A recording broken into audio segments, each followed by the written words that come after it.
on my computer. Let's see, I'll start letting people in. We got Angel.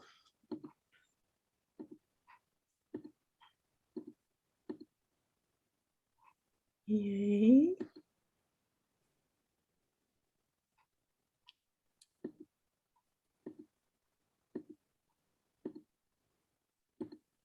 All right.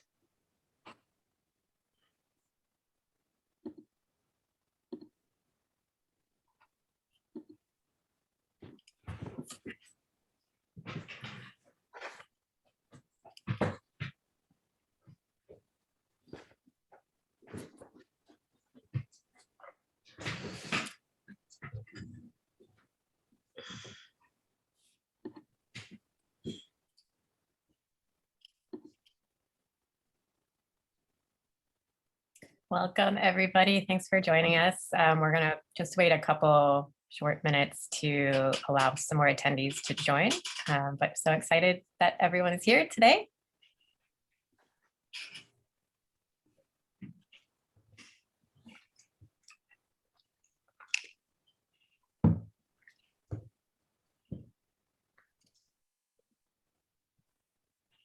Let's see here. 20 so far.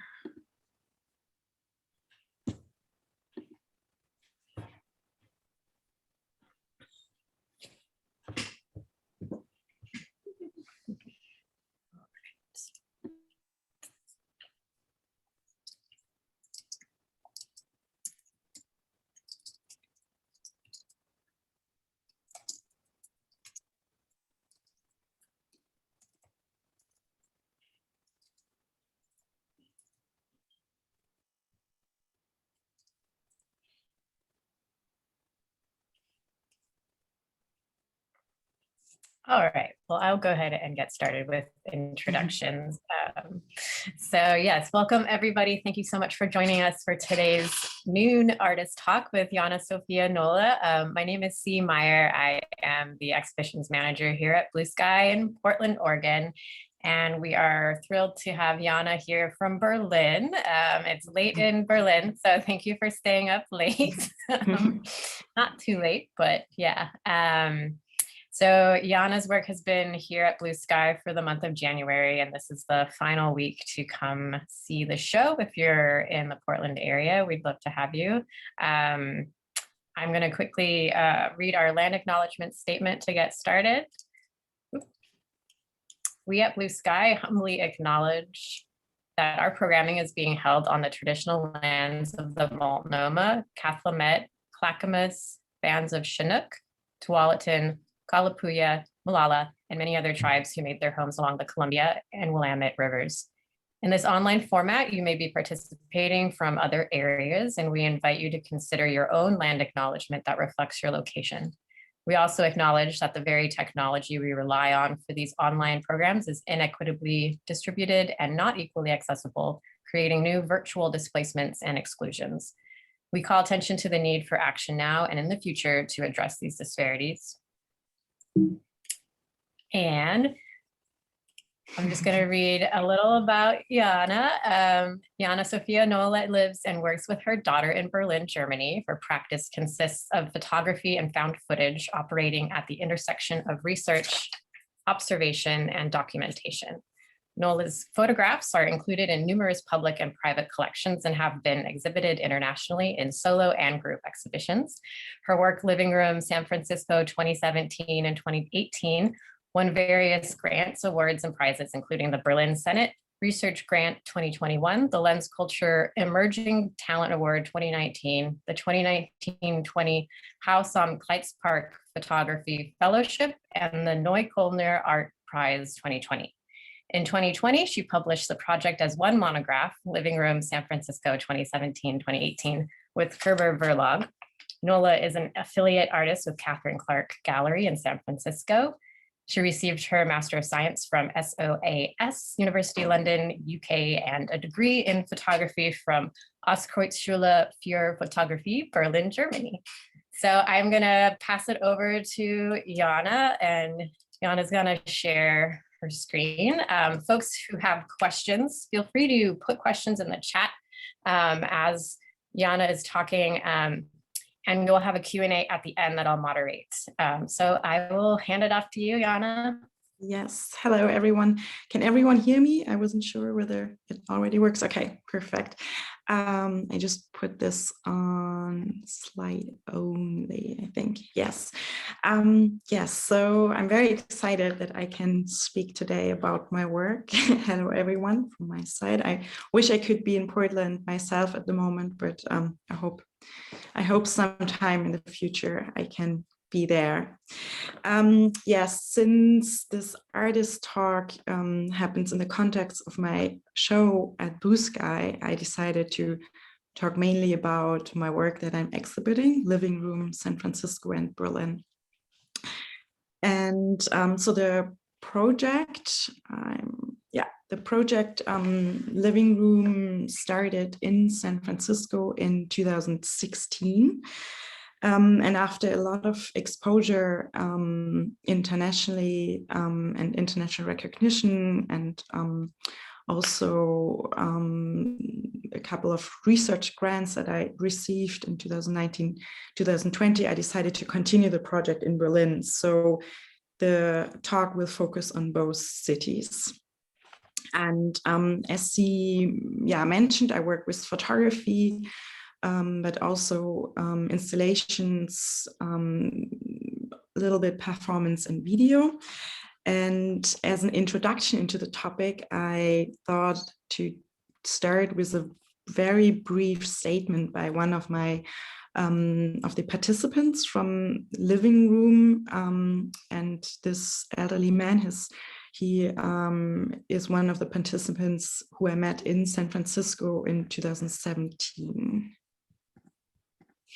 Anyway, you asked me a question about making a house for me, making a home for myself on the sidewalk, on the street. And then I thought about it, and I realized when I do it well, that's what makes me happy. That when I can put all the elements together and right there on the sidewalk, that's what makes me happy. Yeah. Oops. Now I need to 1 second to go in this navigator. Yeah, so this is Hun, and I think Hun, this brief statement, I think gives a really good insight about the overall topic and my interest in the project. How to create privacy out on the sidewalk, how to create a tiny little bit of space and of protection if you lost your home, if you're unhoused. And I think also this brief video shows that the living room, the topic living room deals with the growing gap between rich and poor, of gentrification and homelessness. And I came up with this how did I came up with this idea? This was in the very first time when I arrived in San Francisco. I did work in many countries before, as an election observer and also as a photographer, and I did see a lot of poverty. But when I arrived in San Francisco, I was really shocked and struck by the extreme disparity between rich and poor. And on the one hand, so many people that are unhoused and are living like Hun, in self-made constructions, improvised dwellings, using materials that they found on the street. And on the other hand, there's so many Victorian mansions, and San Francisco is, as many people know, very beautiful. And of course, I've seen in other cities, people that are unhoused, but I think this contrast, this was something that I found very shocking, but artistically also very interesting. And I started to spend a lot of time out on the street, and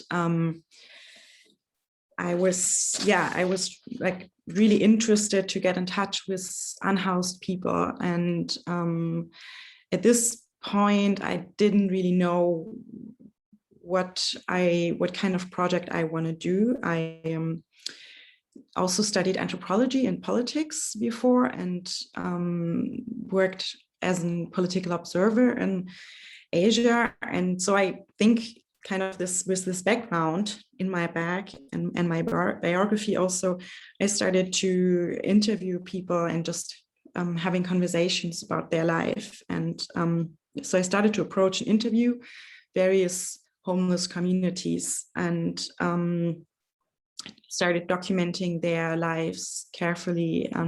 Some people were interested in sharing statements or drawings, handwritten diagrams. And at this initial stage, I came up with the idea. I was curious to find an artistic approach to bring this contrast very condensedly, almost forcefully together on one image, bringing it really so close together but with an approach that is unusual for many people. And instead of just using kind of documentary photography, as I started it with portraits, I came up with this concept to recreate people's homes with similar materials, basically to make copies of their homes and then to put them into living rooms, and to use wealthy living rooms or nicely decorated living rooms of the wealthier middle upper class as a stage. So this is Memphis, and I met Memphis in February 2018. And this is the reconstruction of Memphis home in one living room in the Presidio. And when I create those images, I always interview the unhoused participant on the one hand, and then also the house owner about their needs or wishes, what kind of materials and objects they want to have included in the image. So first I interview the unhoused person, whether there are certain elements of their home that I definitely need to recreate and include in the image. So Memphis, for instance, he told me that he was very, like, he liked to have this gold lame and also this heart-shaped shelf or whatever it is included. And the housed person, like, he studied in Stanford, he preferred to have this poster included, and then there's some movie posters, and then also these dancing ballet dancers. I had to put them like this in the picture, and so it's kind of all staged basically. And here's another example. In total, in San Francisco, I created 15 images. And so the main results of the project are photographs, but the whole process is it has a performative aspect because there's a lot of engagement happening in the situation when I go into the living rooms with all the materials and the participants open their doors, and then it's almost like a one-to-one performance. It has this installation included, but the end results are photographs. And for the project, I basically had to, or I'm still doing it, I'm still working on it in Berlin, but for the project, I am establishing an access and also building up relationships to both worlds, the world of the very wealthy and rich and the world of the poor, of people who are unhoused. And I treat everyone equal, and the prerequisite to participate is that I really establish a relationship with each participant. So it means it takes a lot of time, and it also requires a lot of trust, and especially to find living rooms and wealthier people that are interested to participate. This is definitely was and is still the biggest challenge. And so I want to show a few other examples. So this living room here, for instance, the family that lives in this house said, well, in order, they're only interested to participate in my project when their kids are at home. So they have 3 kids, and the woman who I talked to said that her kids are very privileged and they go to private schools, and for her, she would be interested, or her precondition is that I can use her living room only when her children are also at home, so that we can have a conversation together and the children can chat with me about the growing gap between rich and poor, and they can ask questions. And this reconstruction here shows basically a collection of materials from this is the original basically collection that I saw, and Teresa is the owner of these things, and that's basically her home. And so I interviewed Teresa about her life and asked her also about the things that she's carrying with her. And she said that the most important item for her at this moment on this day is the bike. And so this was also for me very important, for instance, to include the bicycle and also this like a similar purple blanket into this image. And here you can see Teresa writing in my notebook. And so like there are different stages basically in my method. One is to establish the relationships to the unhoused community, then to establish contact and access to people who are housed, who are wealthier, who are willing to provide their living rooms to my project for one day. And the third element is to search for similar materials, which is also not always very easy, because I'm trying to rebuild the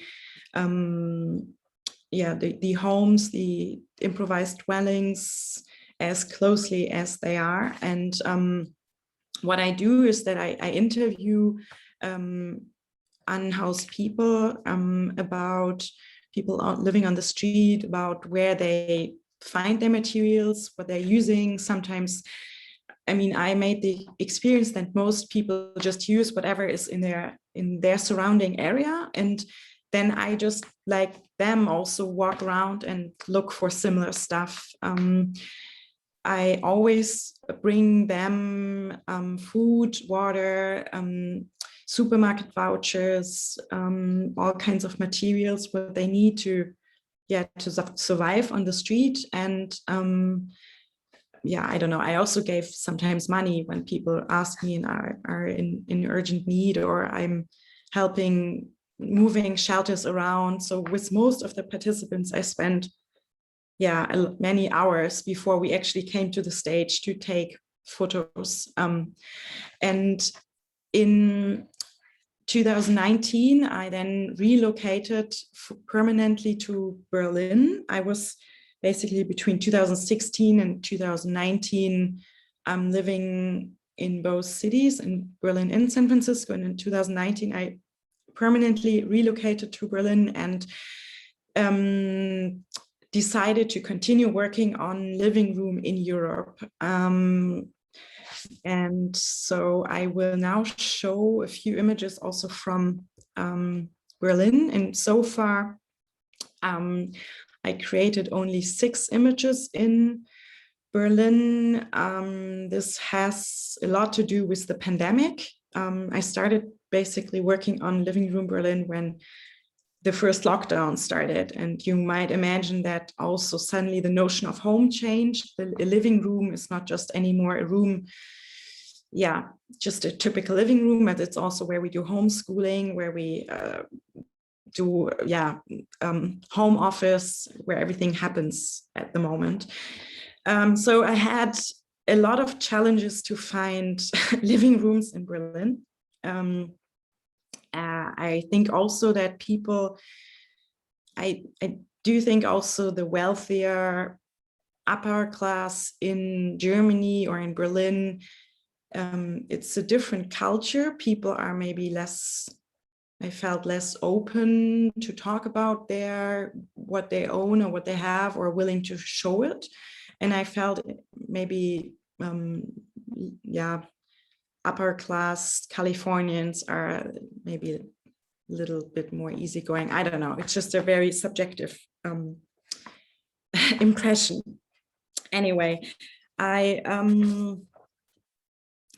in Berlin, I decided to not to continue anymore the focus that much also on the aspect of this aspect of the portraits. So in San Francisco, I collected portraits, photos of the original shelters, and then I reconstructed the improvised homes within the home of the wealthy. In Berlin, I met a lot of unhoused people that were willing to participate in my project.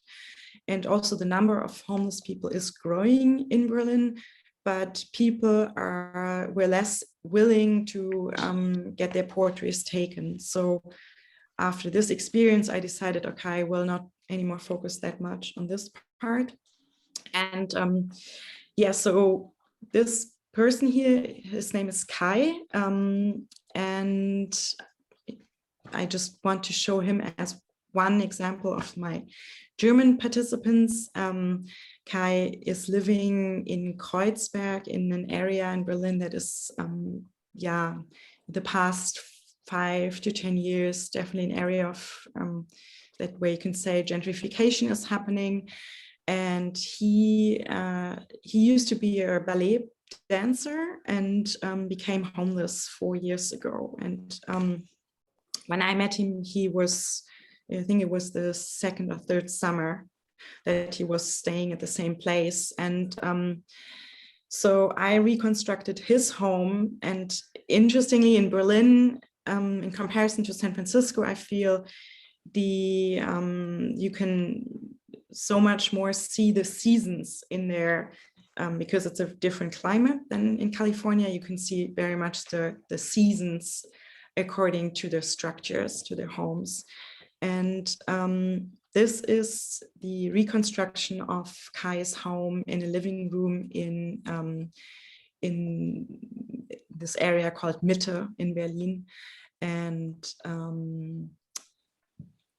so in this case, I did ask Kai whether I can give him anything because he participated in my project, and he asked whether I'm interested to buy actually certain things from him. So I did buy this green leaf and also the whole carrier. And what is with Kai, it's a very nice story, because this December, finally, I now almost know him since 2 years, and this December he found an apartment, and now he is not anymore living on the street. And then here are 2 more examples coming. This is another construction I created.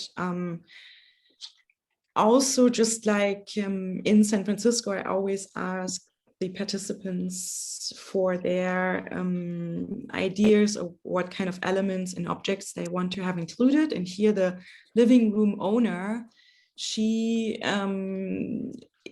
donated basically or participated in my project with 2 living rooms, because she owns several places in Berlin, and this is one of them.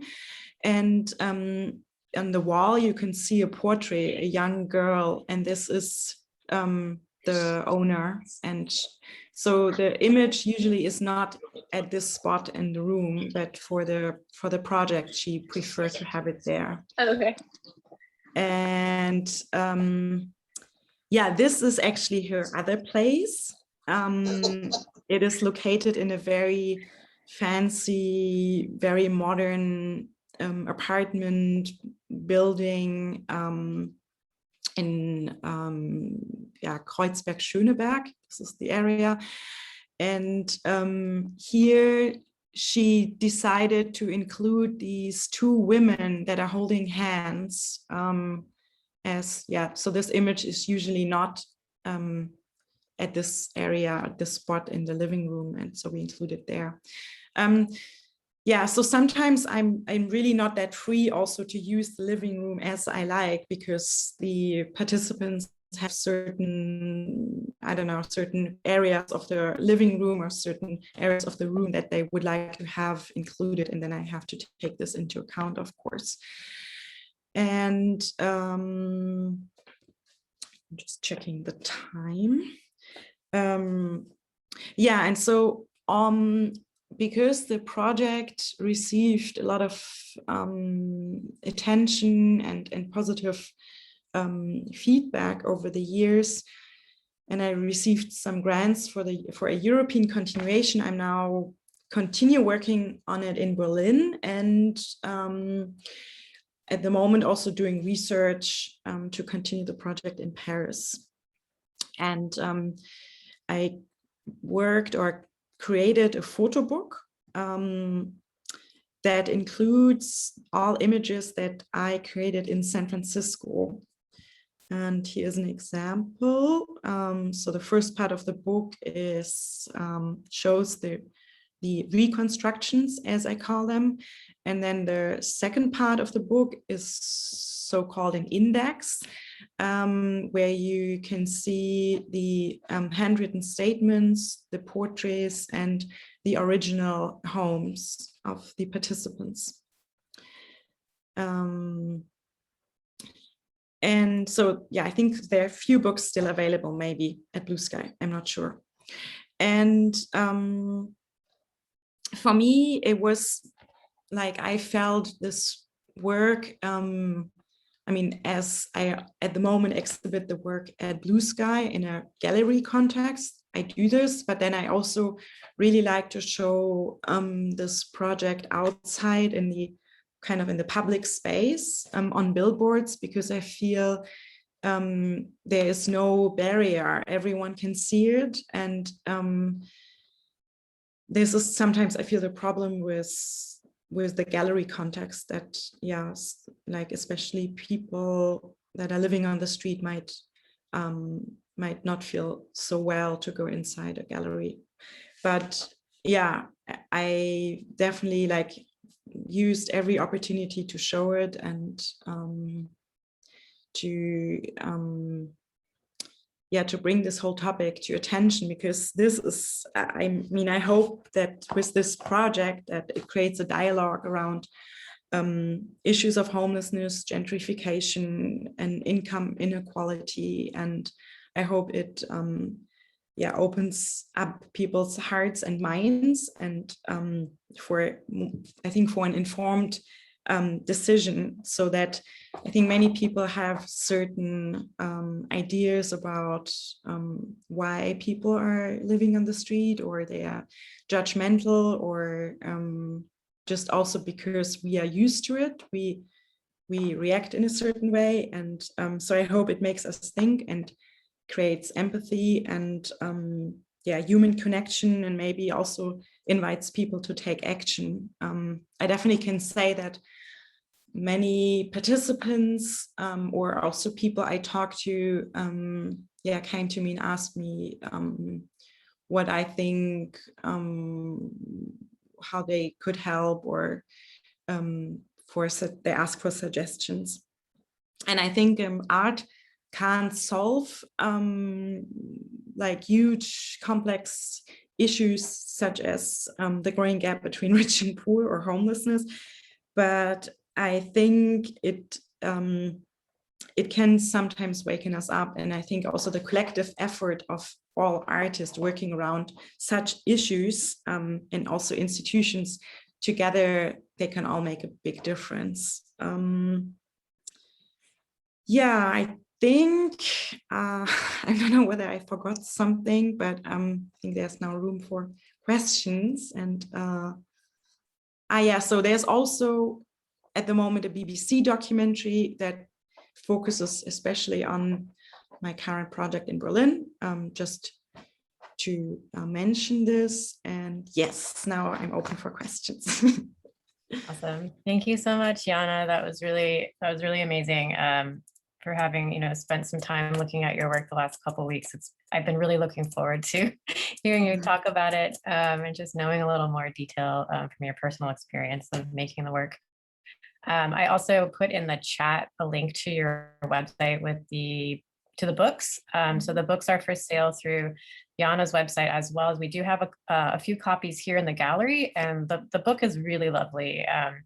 I appreciate all the sort of notes that are in there with your portraits and the other imagery that you were taking as you were making the project. So if folks are interested in seeing that, another reason to pop by the gallery in the next couple of days. But you can also purchase the book through Jana directly. So just wanted to put that out there before we jump into questions. But thanks, folks. You feel free to put more questions in the chat. I'm going to just start back at the beginning, starting with Madeline Alpert. Madeline asks, do the unhoused and housed participants meet and interact? Yes, that's a good question. So they don't meet directly during the project. I felt this, I did think about it, but I quickly realized that both sides there are too many prejudices and all kinds of feelings related to it. So I decided that in the process, this doesn't happen, but then afterwards, in San Francisco, and now also in Berlin, I had an exhibition and I invited all participants to come, and in both cities, people that meet, like not all participants showed up, but a couple. And I also felt that this was a good context, because suddenly people were more meeting on equal, they were just equal in both participating as participants in the project. And I felt this was a very special moment. Yeah, that's great. Thank you for answering that for Madeline. Molly asks, what did you learn about these people in building your relationships that was unexpected or that surprised you? Yeah, that's also a good question. Well, I learned that there are so many different stories why people are living like they live, why they decided either to seek help or not to seek help, or to I must say, really, there are lots of different stories, and I was personally surprised that this topic is so complex, and that also within the community of the unhoused population, whether it's in San Francisco or in Berlin, that there are many different kind of sub-communities. And I felt I could just do a huge, like several years of research just about these, studying, the different communities and reasons, and also reasons why certain people accept help and certain people don't accept help or have trouble changing also the situation. Oh my God, there's so much that I don't know. I think I can't answer it all, but I mean, of course, when I realized the project in San Francisco and then came to Berlin, I had all these experiences from San Francisco in my mind, and I arrived in Berlin, and I was a little bit kind of shocked, because I think I came with this mindset how people are in San Francisco, and then I arrived in Berlin, and I felt it was so much harder for me suddenly. Like I think American people living on the street are, and this whole topic is very different than here, and the culture is different. So I also thought a lot about the ethics and my approach. So yeah, I can say that I learned on many different levels a lot, and I feel like it is still continuing. And this is also a big question mark for me at the moment, where I'm trying to develop the project so that I don't just transfer the concepts to one city and I just repeat it, but also to adapt it to the city so it's still unique and I take the political and cultural situation into account. Yeah, I can definitely see that thoughtfulness, and knowing your background with like anthropology in your earlier studies. I can see the intersection there as a photographer, also as somebody who studies culture. And so what you just said makes a lot of sense, and your sensitivity to that. Eugenia is asking, do you have any observations as to why gentrification is happening perhaps more now in Europe as well as America, housing being bought by outside investors, et cetera, for the use of second homes, rentals? Yeah, can you just repeat the beginning of the question and observation why? Yeah, as to why gentrification is happening perhaps more now in Europe as well as here in the US. No, I have to admit that, I mean, of course, I did read also a lot about this topic and the growing inequality in all major cities around the world. But exactly why it is now happening quicker or faster, I can't really say. I can just also personally, from my observations, say that now living in Berlin, the situation the past 10 years has dramatically increased. And I mean, myself as an artist and having lots of artist friends, everyone makes his own or her own experiences with this topic, and the situation is definitely, I don't know, how to put it. I'm wondering where this will lead to. I mean, we have definitely political mechanisms that are now talking about a rent control and other political mechanisms, so that real estate companies, investors can't just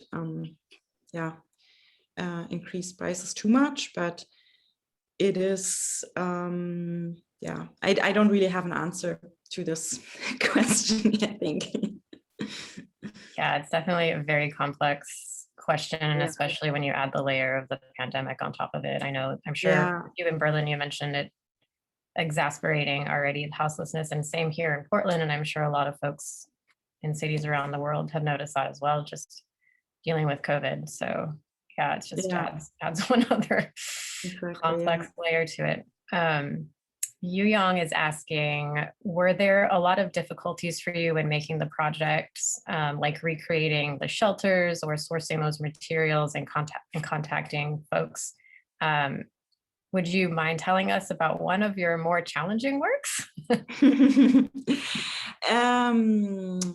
Yeah, I feel like so first of all, it is a very complex and challenging project in the sense that I feel like there are several elements that take a lot of time, and they are not easy to calculate, like building up relationships and trust and working with people,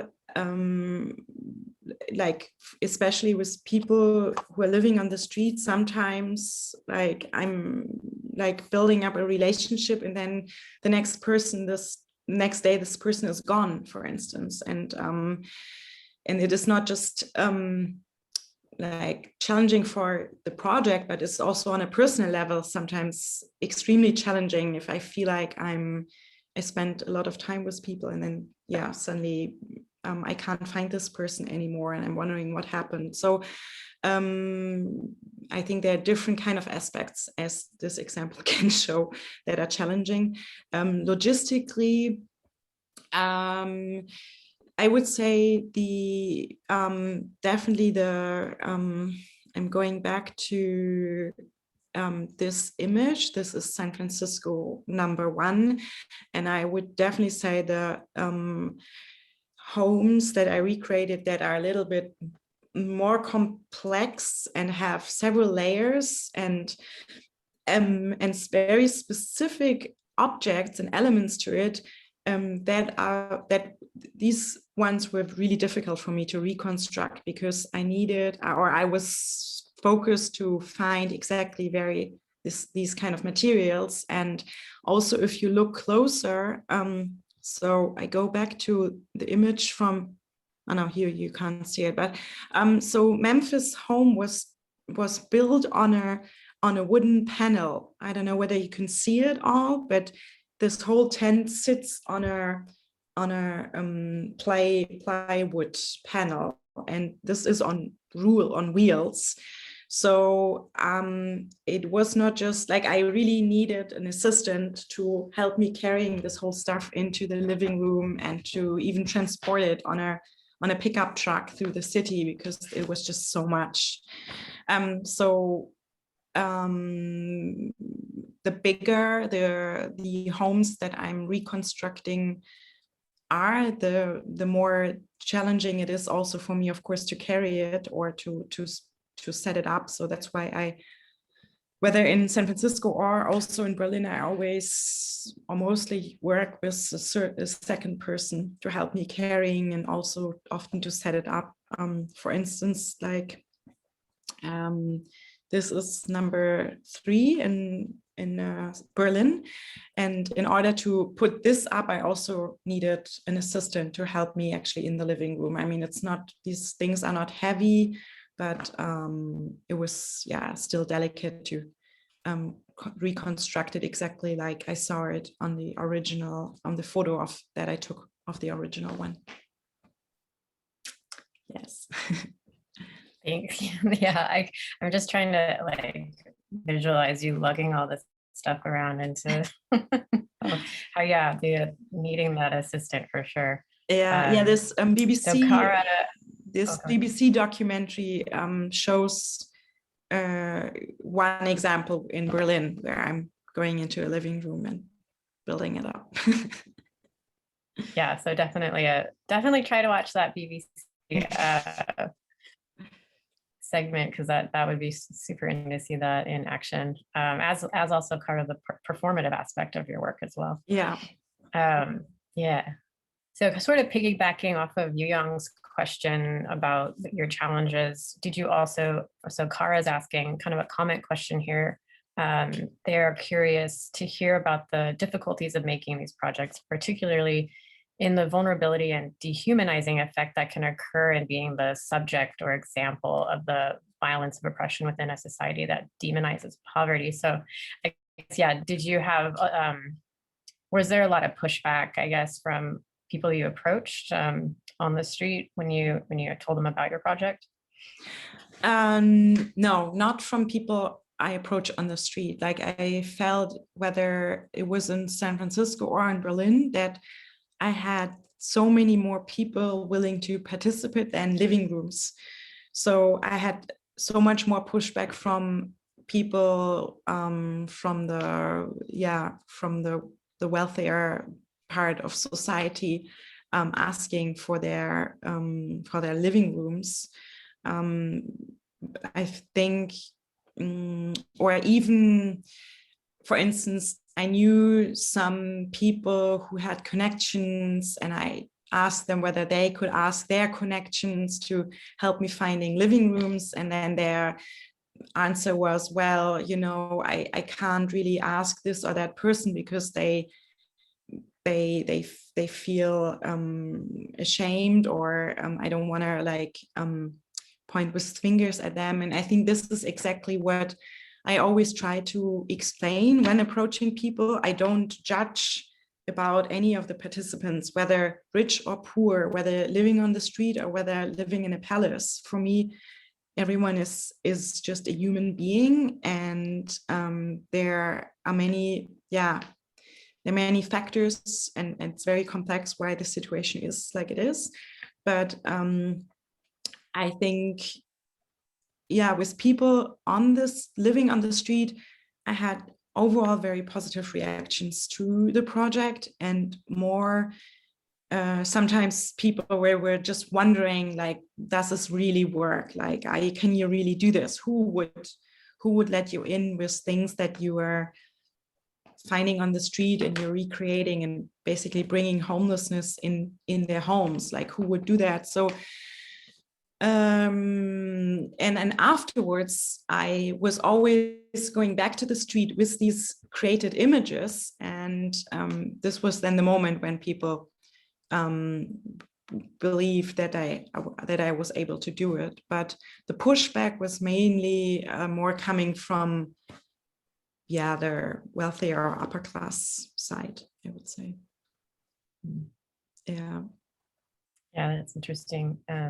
It's more difficult on one side than the other to find participants. And with that in mind, Tracy's asking, how did you find the participants for their living rooms? I think I read that you maybe wrote letters, but I was curious to hear more about that as well. So I mean, as many artists, I do have also my autobiographical and personal story to this whole subject. So I was in San Francisco together with someone who was or is from the wealthier upper class. And this was also a situation through which I suddenly got in touch with living rooms, homes, people that are more privileged.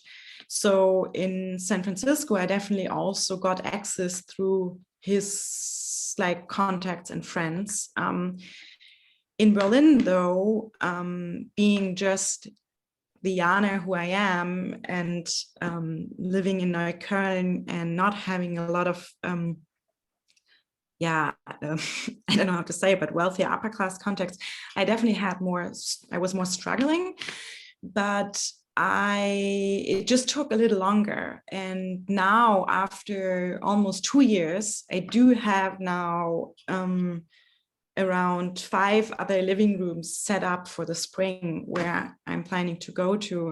And the participants basically that I'm now planning to visit, they are all kind of related to the diplomatic or ambassador circles. So often what often happens if one person enjoys participating and thinks that is an interesting project, then this person recommends me to his or her or their neighbors or their friends, and then this opens doors. So it's like a snowball effect, but it takes time. Thank you for answering that. We have some really, really great questions from folks, and we'll also save this chat for you, Jana, that you can look through it afterwards. So Geraldine is asking, and this is a really poignant question for Portland. Has there been any interaction between the gallery and the local community of folks living on the streets or in the park nearby? Not sure if this is still happening, but in 2020, I was surprised by how many tent settlements were around the area. And I guess this is maybe more of a question that Molly and I can answer, but and I think that part of what we were hoping with you coming to visit would have been to see your reaction too with Portland, because I think you would have found it similar to San Francisco. I think so. And especially here, I was living in Chicago up until 2020, and I'm from Portland. And when I moved back, I was also pretty shocked by just the change in the amount of tents, like what Geraldine is describing, mainly due to the pandemic. At least it's definitely been exacerbated. But I mean, there hasn't been a direct connection with the folks outside, but we here at Blue Sky do see, houselessness as we're right outside in the park blocks, like Geraldine describes. But I envisioned sort of like if you were able to come to being able to do some like installation in the gallery, and like that would have been really exciting. And I, it's just part of that challenge with our current times. But yeah, I don't know if Jana, if you were able to come, if you had any like hopes for your time in Portland connected with the show. Yeah, I mean, I definitely thought it would be interesting to also get in touch with organizations in Portland, working with the unhoused community, and also talking and getting in touch with people actually living on the street. So I would have liked to explore this more, I think. Yeah, hopefully one day you can come and visit us. Yes, I hope so. Yeah, some really wonderful comments. I'm just gonna kind of drop down. And Cara wanted to, I think you mentioned this earlier, but Cara was asking again if there was any compensation for the houseless individuals that participated. Yeah, so every participant received, I mostly found that people like kind of like supermarket vouchers, or kind of, I did not so much like to just give money, but I wanted to give them something that where they can decide by themselves how they want to use it. So I distributed supermarket vouchers, or kind of pharmacy vouchers, food, and always also ask what for kind of materials, whatever they kind of needed in the moment. So it was very individually based also. But for me, it was very important to make sure that they get something for their participation, and also to be very transparent and clear that I can't change their life. And this is an art project, and I'm not a social worker or something. So now I hear my daughter crying. I hope. Yeah, if she wait, I wait for a second. Okay. We can also wind down, and we can always send you these questions if you want to answer them, and maybe on Instagram, or we can do a little follow-up via the stories or something with these questions as well. Or we take a 2-minute break, but I don't know. Well, we're kind of winding down. We've got about 10 minutes left, but we can also cut this a little bit short. So I'm sorry if we're going to miss anybody's questions. But maybe I'll ask just kind of a final question about, you had mentioned that some of the participants, the houseless participants, you would go back and they'd be gone. But I was curious if, like with Kai, for example, it sounds like you kept in touch with Kai, and do you usually try to get contact information for them and check in with them? Yeah. Oh, okay. Now my comes. Maybe I just take a 1-minute break? Yeah, for sure. We'll take a little break, and folks who have any other questions, feel free to pop it in here. And like I said, if we don't get it to questions directly with Jana, we can always move it over to our Instagram as well and continue some questions for Jana there. And I'm sure you can also get directly in touch with Jana through her website, and also Jana's also on Instagram. And here's the baby. Aww. Okay. Yeah, maybe if it doesn't work, I think I need to. Yeah, we'll let you go so you can get her back to bed. But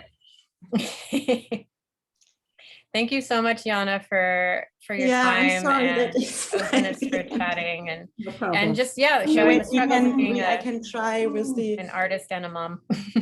maybe it works. Maybe it works. For one last question. But yeah, I think I was just asking you about keeping in touch with folks that you've met. Oh yeah. So it depends on it. I mean, in San Francisco, I did stay. I mean, they had 15 participants. I couldn't stay in touch with all of them. Just but there's one very sweet story. I stayed in touch with one participant. His name is Keith Savage. also provided a lot of drawings in the book, and he was one probably of the oldest participants.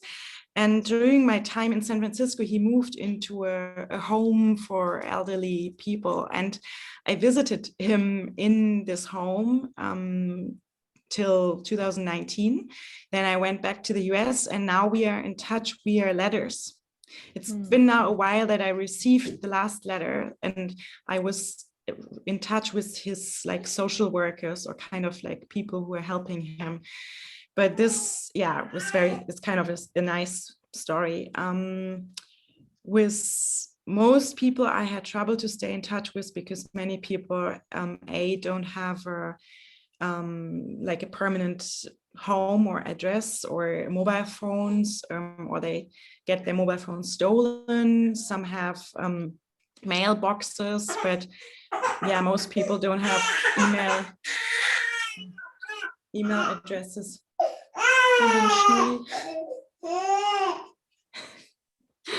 Yeah.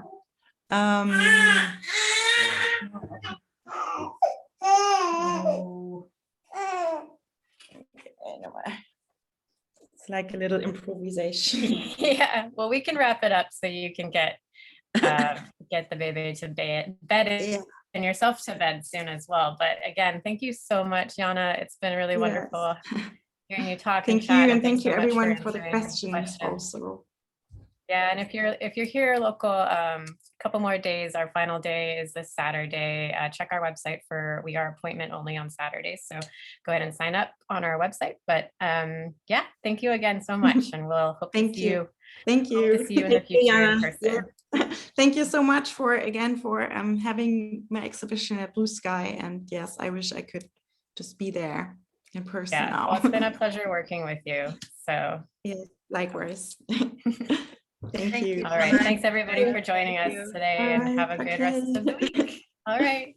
Okay. Good night. Good night. Bye bye. Okay. That's very cool.